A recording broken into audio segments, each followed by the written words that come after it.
Gjithë secili prej nesh ka vetëm një jetë për të jetuar.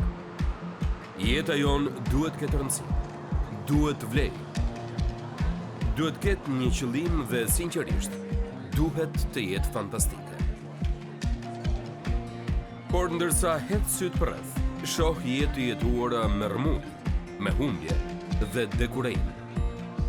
Kjo më ka rënduar shumë, sepse kuptoni se një jetë e papërmbushur nuk është një mënyrë për të ekzistuar. Dhe nga ajo që lexoj në shkrim, Perëndia na premton një jetë me bekime përtej asaj që mund të përfitojmë. Me të vërtetë, një jetë përtej të mahnitshmes. Prandaj pyeta disa miq të të cilët besoj kanë demonstruar një jetë përtej të mahnitshmes, për të ulur me mua dhe për të diskutuar se çfarë duhet për të jetuar një jetë gjallë dhe ngadhnjimtare. U mblodhëm bashkë për një darkë në San Diego dhe ajo që do të shihni është një pjesë e bisedës sonë të mrekullueshme.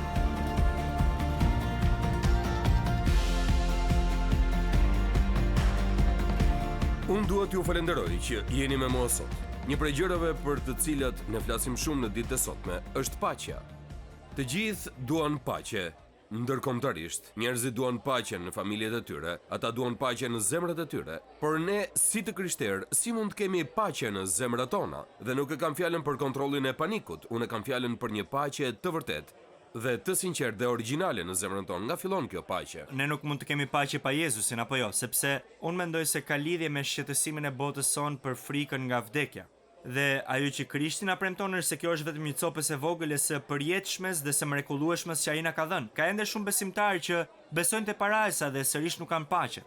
Dhe unë mendoj se një pjesë e madhe e kësaj është se ne besojmë den e botës që unë duhet vazhdimisht të bëj gjëra për të marrë maksimumin nga kjo jetë shumë e shkurtër. Dhe besimtarët bien në këtë rutinë edhe pse nuk e besojnë këtë. Prandaj ne duhet që të mos i mbushim për plot planifikimet që bëjmë. Ne duhet të mos nxitojmë kaq shumë, ne duhet që të lidhemi shumë me miq dhe familjen tonë, të jemi bujar dhe të shërbejmë. Mendoj se kur ndodh kjo në këtë çast paqja e qiellit vjen në zemrën tonë. Ne të gjithë mund të kemi paqe kur gjërat shkojnë mirë. Po.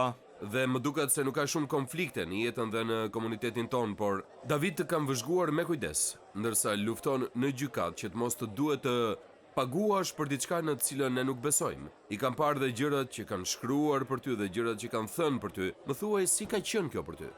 E di, kur ne zbuluam në fillim se mund të humbisim biznesin ton, sepse e dinim që nuk do të paguanim për receta që do të merrin jetë njerëzish, gjoba do të ishte $1.3 milion në ditë nëse nuk e siguronim këtë, për shkak të numrit të punonjësve që kishim. Më duhet ta pranoj se nuk kam fjetur për disa net.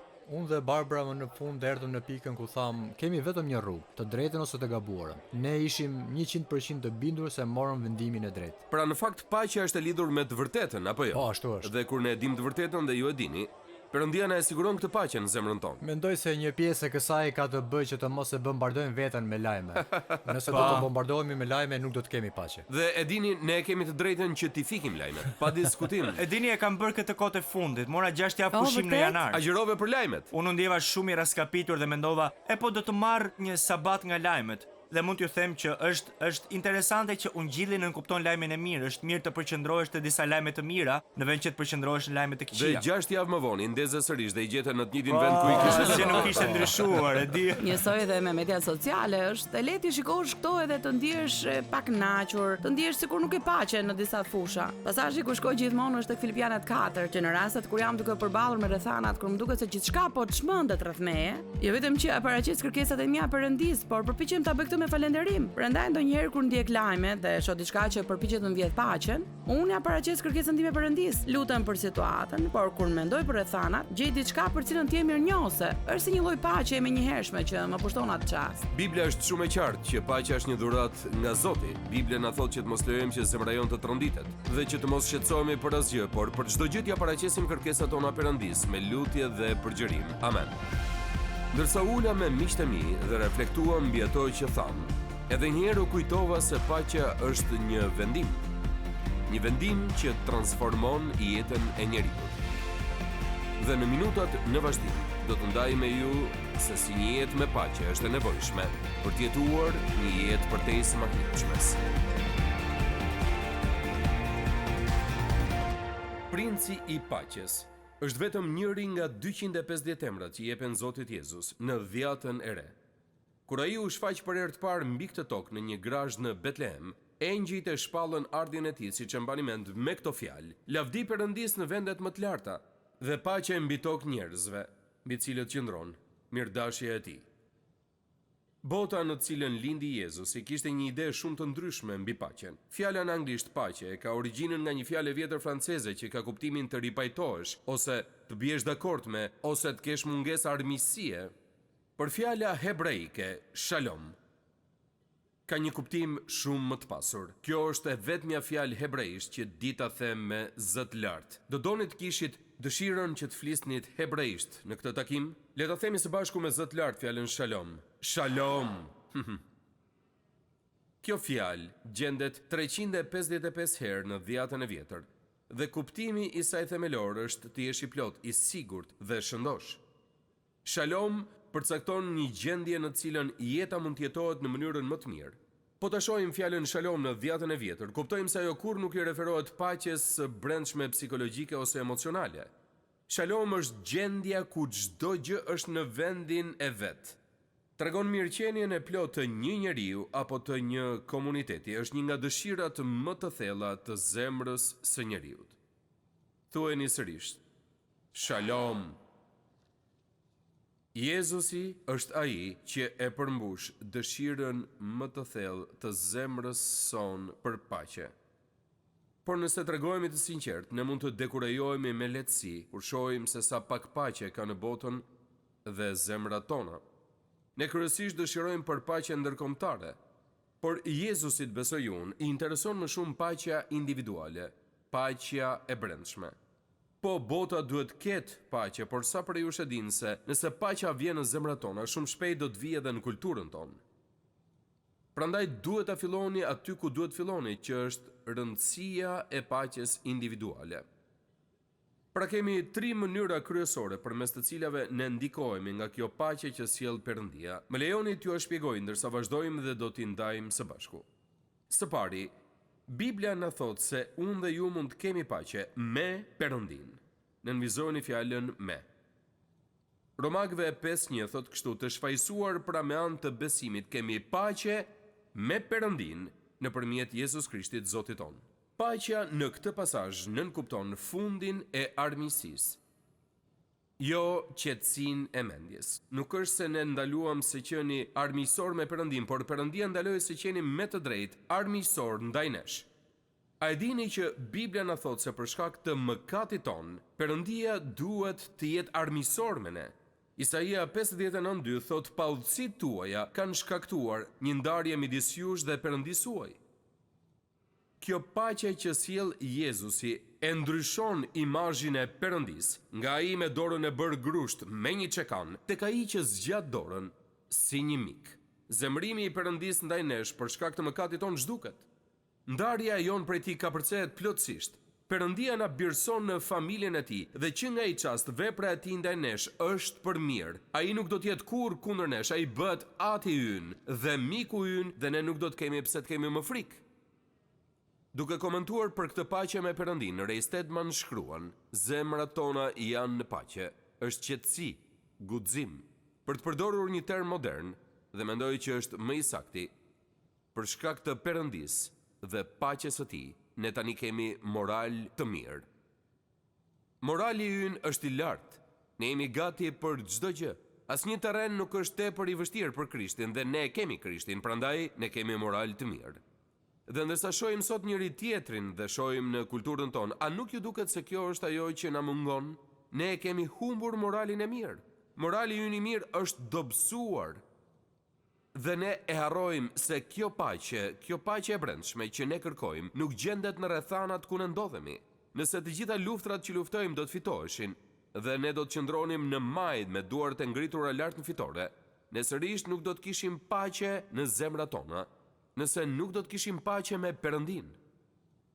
Dhe paqja me Perëndin u soll tek ne kur Jezus Krishti zbriti nga qielli dhe shkoi në kryq si Perëndia njeri dhe u var aty mes qiellit dhe tokës, duke paguar çmimin për mëkatin ton që na kishte ndarë prej Perëndis. Jezusi pagoi çmimin për gjithçka. Ai mori mbi vete gjithçka.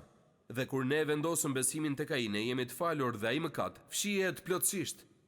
Dhe pastaj ne mund të kemi një marrëdhënie me Perëndin. Më pas ne mund të themi të shfaqsuar pra me anë të besimit, kemi paqe me Perëndin. Ju duhet ta nisni që këtu përpara se të njihni llojet e tjera të paqes për të cilat do të flasim sot këtu. Prandaj më duhet ju them se nëse nuk keni bërë paqe me Perëndin, nuk është e vështirë ta bëni, por do të thotë që ju duhet merrni një vendim. Duhet vendosni që të zgjidhni problemin e mëkatit tuaj në kryq. Dorëzojani të gjitha Jezusit dhe kërkojeni atij që t'ju falë. Dhe kur e bëni këtë dhe ftoni të vit jetoj në zemrën tuaj, krijohet menjëherë një marrëdhënie me Perëndin, Atin tuaj. Prandaj është e mundur që ashtu siç thot Zoti Perëndi, t'i afrohemi me guxim fronit të hirit për të pasur ndihmë në kohë nevoje. Wow! Sigurisht, ne nuk kemi vetëm paqe me Perëndin, por kemi dhe paqe nga Perëndia. Te Gjoni 14:27, Jezusi i thot: "Unë po ju lë paqen, po ju jap paqen time, unë po ju a jap, po jo si e jebota. Zemra juaj mos u trontit dhe mos u friksoft." Jezusi i tha këto fjalë të veçanta në prag të ekzekutimit të tij të dhunshëm. Ishte në kontekstin e një situate të stuhishme, të vështirë dhe të pabesueshme në jetën e tij. Gjithkush mund të ketë paqe kur gjërat shkojnë mirë, kur gjithçka shkon mirë në shtëpi, kur shëndeti fizik është në kulmin e tij, kur problemet tuaja financiare nuk janë aq të mëdha dhe kur fëmijët tuaj përgjithsisht sillen mirë. Mund të jeni në paqe kur çdo gjë shkon mirë. Dhe nuk është merita jon kur kemi paqe në këto rrethana, sepse bota e ka këtë lloj paqeje. Por kur ne mund të kemi paqe në mes të kohërave të vështira, kjo është dëshmi e paqes nga Perëndia. Dhe kjo paqe nuk është thjesht një tension i heshtur. Disa njerëz mendojnë se tensioni i heshtur është paqe, por ai është vetëm ankth i ndrydhur. Shumë shpesh ne mendojmë se jemi duke besuar, kur thjesht e kontrollojmë panikun ton. Paqja e vërtet nuk është thjesht një qetësi e jashtme. Paqja e vërtet është një zemër e qetë. Kemi një çast të mrekullueshëm që Gjoni na regjistron në Ungjillin e tij. Jezusi është në një dhomë kur u shfaqet për herë të parë pas ringjalljes dishepujve të tij që ishin mbledhur. Pastaj në mbrëmje të po asaj dite, dita e parë e javës, ndërsa dyert e vendit ku qenë mbledhur dishepujt ishin të mbyllura nga frika e judenjve, erdhi Jezusi dhe u prezantua në mes tyre dhe u tha atyre: "Paqja me ju." Dhe ajo që bëri më pas na e ilustron në mënyrë të përsosur atë për cilën po flasim në këto vargje të fundit. Sepse vargu tjetër te Gjoni kapitulli 20 thot kështu: "Dhe si i tha këto, u tregoi atyre duart e veta dhe brinjën." Ai po u tregonte atyre duart dhe brinjën e tij, qartësisht me qëllimin për t'ju identifikuar atyre veten. Por unë besoj se ai gjithashtu po u thoshte: "Këto plag janë arsyeja pse unë mund t'ju them: paqja me ju." Vdekja e tij në kryq ja bëri të mundur atij që të na ofronte neve paqen që e kërkojmë me aq dëshpërim. Por ja se cili është lajmi i mirë, nuk kemi vetëm paqe me Perëndin dhe paqe nga Perëndia, por kemi dhe paqen e Perëndis. Është më e mira nga të gjitha. Për këtë lexojmë te Filipianëve kapitulli 4. Ja se çfarë u shkruan Pali besimtarëve filipian: "Mos u shqetësoni për asgjë, por në çdo gjë ja parashtroni kërkesat tuaja Perëndis me anë lutjesh dhe përgjërimesh me falënderim." Tani dëgjojeni këtë: "Dhe paqja e Perëndis, që ja tejkalon çdo zgjuarësie, do të ruajë zemrat tuaja dhe mendjet tuaja në Krishtin Jezus." Kur apostulli i shkroi këto fjalë, ai ishte i burgosur në Rom. Në atë biruc të ftohtë dhe pa drita, Pali u mbështet te paqja e Perëndis për të vazhduar përpara. Ai foli për një qetësi të brendshme, një kthjellësi të shpirtit, një paqe të brendshme të lidhur nga besimi në Perëndin. Tani pyes veten, ashtu siç ju pyes të gjithëve sot, a e shijojmë ne këtë lloj paqeje? A mund të kemi një lloj qetësie të brendshme? A e kemi atë siguri të qetë që është e po që na thot gjithçka shkon mirë edhe pse rrethanat e jashtme të botës të diktojnë kaos? Ja një provë mirë. A mund të flëm natën? Psalmi 4:8 thot: "Në paqe do të bie dhe në paqe do të fle, sepse ti vetëm, o Zot, më mban në siguri." Pavarësisht se çfarë ndodh gjatë ditës, pavarësisht problemeve që keni në jetë, pavarësisht se çfarë irritimesh mund keni në punë, pavarësisht çfarë po ndodh në shkollë apo me anëtarët e tjerë të familjes, a mundemi që në fund të ditës, por madje edhe në mes të ditës, të dimë se edhe pse gjithçka përreth duket se po shkon në çmenduri, e kemi atë qetësinë në qendër të jetës sonë që na bën të ecim në drejtimin e duhur. Paqja e Perëndis, sipas Palit, vepron si një rojtar ose si një ushtar që marshon para dhe pas përpara derës së zemrës suaj për t'ju dhënë siguri. Ideja këtu është që zemra dhe mendja jonë janë gjithmonë duke u sulmuar. Faji, shqetësimet, kërcënimet, përshtjellimet, pasigurit, të gjitha këto e kërcënojnë paqen tonë dhe Pali na thotë se Perëndia do që t'i ruaj zemrat dhe mendjet tona dhe ai ruan zemrat tona me paqen e tij, kur ne ja përkushtojmë veten atij. Më pëlqen ky përfiturim i zemrës sime dhe ushtarit të Perëndis që marshon para dhe pas derës së saj për t'i mbajtur jashtë gjërat e këqija, që mund të futen dhe të shkatrojnë paqen time. Ndërsa hedhim shikimin te mrekullia e paqes së Perëndis, dua t'ju inkurajoj që ta kultivoni këtë paqe në jetën tuaj. Dhe ka 4 rrugë kryesore në të cilat udhton paqja e Perëndis. Fryma e Perëndis, biri i Perëndis, fjala e Perëndis dhe lutja. Dua që të them disa fjalë për secilën prej tyre. Së pari, paqja dhe fryma e Perëndis. A dini që kur Jezusi po i mësonte dishepujt e tij dhe po u thoshte atyre se do t'i duhej të kthehej në qiell, ai po u thoshte atyre që ishte diçka e mirë që ai do të kthehej në qiell, sepse kur ai të kthehej në qiell, ai do dërgonte në këtë tokë frymën e shenjtë, që të zinte vendin e tij. Mund thoni, po si mund të jetë më mirë fryma e shenjtë se sa biri i Perëndis? Në një mënyrë. Kur Jezus Krishti ishte në këtë tokë, ai e kufizoi veten brenda trupit të tij njerëzor. Dhe në këtë mënyrë, kur Jezus ishte në këtë tokë, mund të ishte aty ku ishte, vetëm ku ishte personalisht. Dhe siç e dini nga historia në Bibël, Jezusi nuk u largua kurrë nga toka e Izraelit. Por ai tha, kur unë të kthehem në qiell, do t'ju dërgoj frymën time të shenjtë, ai nuk do të jetë më i kufizuar. Fryma e shenjtë do të vijë jetojë brenda zemrës së çdo personi që do të vendos besimin e tij tek unë. Prandaj, përmes frymës së shenjtë, unë do të jem i arritshëm për ju kudo që të shkoni, çfarëdo që të bëni dhe çfarëdo që ju ndodh. Biblia në mëson se kur ne e pranojmë Jezus Krishtin si shpëtimtarin personal, fryma e shenjtë vjen për të banuar në zemrat tona dhe bëhet shpëtimtari ynë i përhershëm dhe i përjetshëm. Te Gjoni 16:33, Jezusi e përfundon fjalimin e tij drejtuar dishepujve për rikthimin e tij në qiell dhe thot: "Ju a kam thënë këto gjëra që ta keni paqen në mua." Frytet e frymës janë dashuria, gëzimi dhe paqja. Kur ju keni frymën e shenjtë në zemrën tuaj, ju keni mundësinë që të keni paqe në jetë. Dhe Biblia thotë se kjo paqe është rezultati i pashmangshëm i frymës së shenjtë që kontrollon jetën tuaj. Prandaj si mund ta kuptoj që jam i kontrolluar nga fryma e shenjtë e Perëndis? Nga qetësia që është brenda meje, kur përreth meje ka trazira. Si mund ta di që fryma e shenjtë po punon në paqe në jetën time, kur kaloj disa çaste, kur gjithçka përreth duket se po shpërbëhet dhe më krijohet një lloj ndjesie në zemrën time? Unë do të jem mirë. Perëndia është me mua. Unë do t'ja dal. Këtë na thot Perëndia se do të na jap përmes frymës së tij. Dhe pastaj kemi paqen e birit të Perëndis. Kur Jezusi po i përgatiste dishepujt për largimin e tij, ai inkurajoi ata me këto fjalë. Ai u tha: "Zemra juaj mos u trondit, besoni në Perëndi dhe besoni edhe në mua. Unë po ju lë paqen, po ju jap paqen time. Unë po ju jap, po jo si e jep bota. Zemra juaj mos u trondit dhe mos u friksoft." Vetëm disa vargje më pas, Jezusi e shpjegoi premtimin e tij të mëparshëm. Ai tha: "Ju a kam thënë këto gjëra që ta keni paqen në mua. Tani do të tregohemi sinqert me ju," u tha ai. "Në botë do të keni mundime, por merrni zemër, unë e munda botën."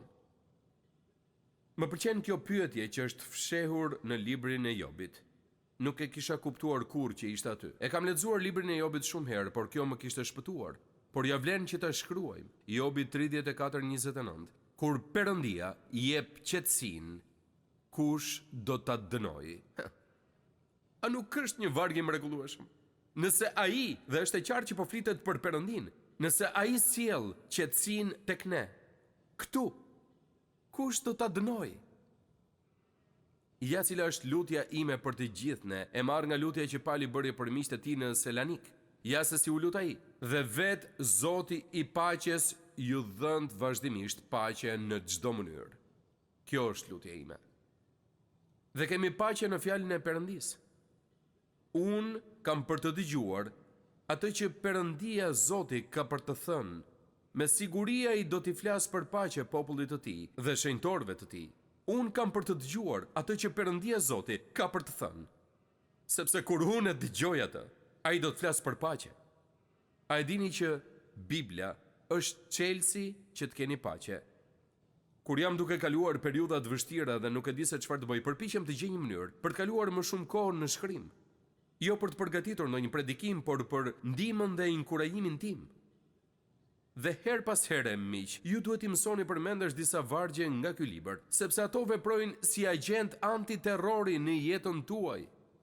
Dhe kur ndodhin gjëra të këqija dhe ju pushton terrori, e dini që diku është një varg tek i cili të kapeni fort dhe ta përdorni atë si një armë kundër ankthit tuaj. Dhe në fund, kemi paqen në lutje. Dëgjoni se çfarë u thot Pali Filipianëve në kapitullin 4, mos u shqetësoni për asgjë. Dëgjoni pak këtë. Në ankth do thot, i shqetësuar. A e dini që një version i vjetër i Biblës për këtë varg thot, jini të shkujdesur për çdo gjë. Gjithmonë kam menduar se ky ishte një tekst prove për adoleshentët. Jini të shkujdesur për çdo gjë. Por kuptova që fjala shkujdesur është e kundërt e ankthit. Mos u shqetësoni për asgjë, thot shkrimi, por në çdo gjë ja parashtroni kërkesat tuaja Perëndis me anë lutjesh dhe përgjërimesh me falënderim. Tani po ju tregoj se si e perceptoj këtë në mendjen time.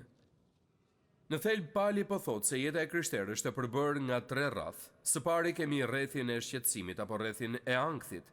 Dhe nëse lexoni tekstin çfarë futet në këtë rreth, mos u shqetësoni për asgjë. Pastaj kemi rrethin e lutjes. Dhe për çfarë duhet të lutemi? Çfarë futet në rrethin e lutjes? Çdo gjë.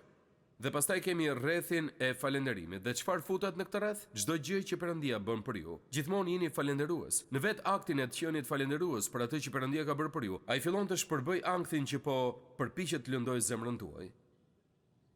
Pra me fjalë të tjera, nuk duhet të shqetësohemi për asgjë, të lutemi për çdo gjë dhe të jemi falënderues për gjithçka. Dhe kjo është ajo lloj paqeje që kurrë nuk dështon të prodhojë atë qendër qetësie në zemrën tuaj. Para disa vitesh, mu dha mundësia që të flisja në konferencën pastorale Moody në Chicago. Fola aty gjatë një të mërkure në mbrëmje dhe ditën tjetër duhet kthehesha në shtëpi. Në atë konferencë ishin 1000 pastor dhe ajo që mbaj mend më shumë nga prania ime aty nuk ishte mesazhi që dhash, por ti dëgjoj ata teksa këndonin. A keni dëgjuar ndonjëherë 1000 pastor të këndojnë? O, Perëndi, është gjëja më e mrekullueshme që do të dëgjoni në jetën tuaj. Më kujtoi paksa ditën e parë kur shkova në kishëzën kur isha student në seminarin e Dallasit dhe në atë kishës të vjetër prej guri me mure që kumbonin, u futa për herë të parë dhe i gjithë seminari i burrave u ngrit për të kënduar, fortesë e fuqishme është Zoti ynë. Ishte një përvojë e mrekullueshme. Pasi u ktheva në dhomën time atë natë, vendosja të kapja fluturimin e parë të nesërmen për në shtëpi që nisej në orën 7 të mëngjesit. Ndërsa isha gati për të shkuar në shtrat, fillova të llogarisja se sa herët duhet të ngrihesha për të kapur fluturimin. Sipas për llogaritjeve të mia, që do të thotë 2 orë më herët, kërkova që të më zgjonin në orën 2:30. Arrita në aeroport shumë shpejt dhe kur shkova te hyrja, zbulova se fluturimi im ishte shtyr me 1 orë, që më vonë u shty edhe me 1 orë tjetër. Ju e kuptoni se për çfarë kam fjalën. Prandaj me që do t'isha me 2 orë vonesë, kur u regjistrova e pyeta zonjushën të recepcionit nëse e dinte se çfarë po ndodhte me udhtimin tim. Ajo më tha, një stuhi po vjen rrotull mbi qytetin e Chicagos. Dëshiron ta shohësh? E pyeta, çfarë do të thuash? Ajo më tha, eja nga kjo ande, do t'ju tregoj stuhinë në kompjuterin tim. Dhe unë kalova nga ana tjetër e recepcionit dhe në ekranin e kompjuterit të saj mund ta shihja stuhinë. Aty dukej Chicagoja e rrethuar e gjitha me një mas të kuqe. Dhe ajo mas e kuqe e kishte përpir Chicago në atë ekran. Dhe ne ishim mu në qendër të asaj stuhie. Stuhia ishte mbi Chicago dhe asnjë avion nuk mund të ulej dhe as mund të ngrihej në fluturim, gjithçka ishte pezulluar. Prandaj u ktheva dhe u ula në karrigen e rehatshme dhe fillova të punoja në kompjuter. Dhe në çastet në vazhdim, po shihja teksa stuhia që kisha parë në kompjuter po rrotulloi rreth qytetit të Chicagos. Pash një stuhi të tërbuar. Shiu përplasej nëpër xhamat e dritarëve, mund të shihje dritaret teksa lëviznin nga presioni i erës dhe i shiut. dhe në atë çast pata një moment qartësie, një moment të vërtete. Unë isha i rrethuar nga një stuhi. Në fakt, unë isha i ulur në qendër të asaj stuhie. Por isha ulur në një karrige të rehatshme, kisha një filxhan kafe në dorë dhe po punoja në kompjuter dhe isha shumë i sigurt aty në aeroport.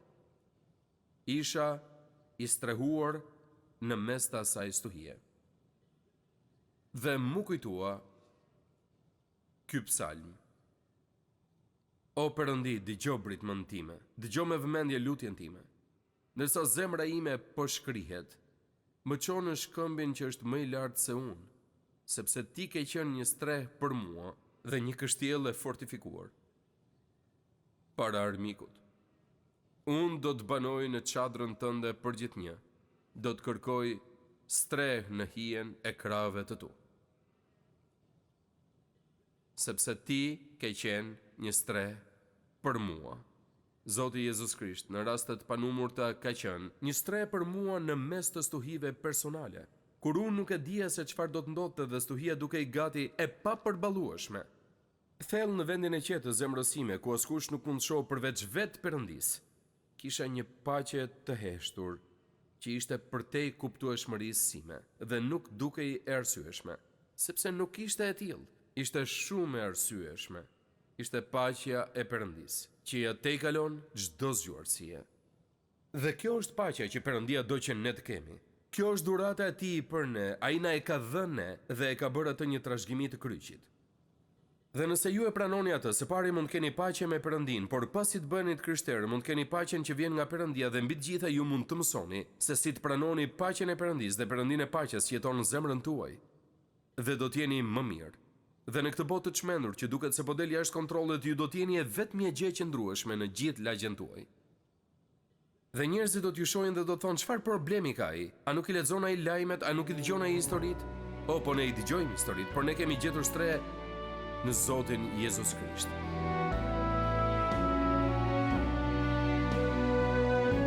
Faleminderit që ishit me mua sot në moment vendimtar. Më lejoni ta them sërish. Perëndia ka për qëllim që jeta juaj e krishterë të jetë fantastike. Perëndia do që ju të kapërceni pengesat në jetën tuaj, të zbuloni rrugën dhe të vilni rezultatet e jetës që Krishti vdiq për t'ju siguruar. Një jetë e tillë fillon me besimin në Krishtin si Zot dhe Shpëtimtar, dhe vazhdon duke e njohur dhe i besuar fjalës së Tij.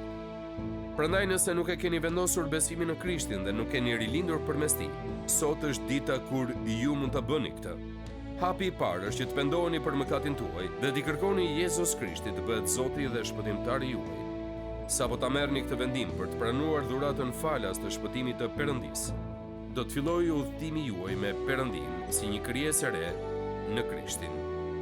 Nëse e keni marrë sot këtë hap besimi, ju lutem ndajeni vendimin tuaj me të krishterë të tjerë në një shërbes të besueshme apo kish lokale që të mund të rriteni në besimin tuaj të sapo gjetur. Zoti ju bekoft, nësa filloni ecjen tuaj me Perëndin dhe me zipres që takohemi sërish herën tjetër, këtu në moment vendimtar.